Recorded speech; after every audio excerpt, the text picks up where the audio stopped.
সব বেঈমান খাইতেছে কিনা দুনিয়া।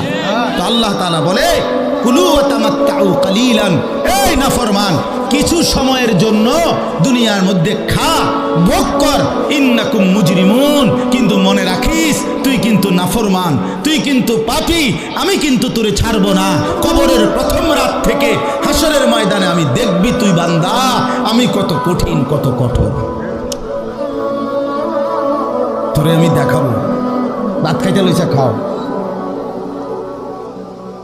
ভাত খাইতে লইছ খাও বান্দা, এখানে আটকামু না, এখানে আমি জানোয়াররাও আটকাই না, আমি জন্তু জানোয়াররাও খাইতে দেই, তোরে দিতাম না কেন বেটা, খা বেটা। কিন্তু ইন্নাকুম মুজরিমুন, মনে রাখো 7টা বাজে নাস্তা করতে বসছো, আল্লাহ যেন ডাক দিয়ে বলে বেঈমান খা, ঠিক আছে নাস্তা, কিন্তু মনে রাখিস ফজরের নামাজ পড়স না, আমি হিসাব রাখছি। রাত 10টা বাজে খাইতে বসছ বেঈমান, ঠিক আছে খা, কিন্তু মনে রাখিস এশার নামাজ পড়ো নাই। ঘর করলা, ফার্নিচার বানাইলা, ঠিক আছে থাকো, তো মনে রাখো এগুলো সুদের টাকা, এগুলা কাস্টমারের ঠকাইয়া মিথ্যা বইলা ওজনে কম দিয়া ওই টাকা আমি জানি, আমি বান্দা দেখব। আবার বলতেছে আল্লাহ মিথ্যাবাদী নাফরমান তোমাদের জন্য বড় বেশি দুর্ভোগ।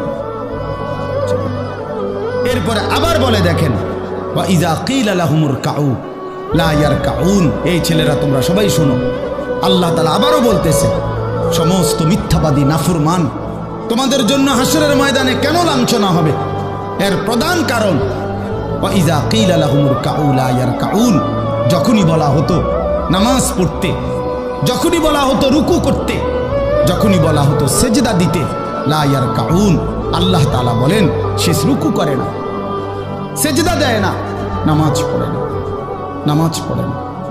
আল্লাহ বলেন আমি এতবার বললাম, এতবার বললাম, একটা দিনে 5 বার মসজিদে আজান হয়, একটা মহল্লায় শুধু একটা মসজিদ না, এক এক ওয়াক্তে এক একজনের কানে কমপক্ষে 10টা মসজিদ থেকে আজানের আওয়াজ আসে, ঠিক কিনা বলেন?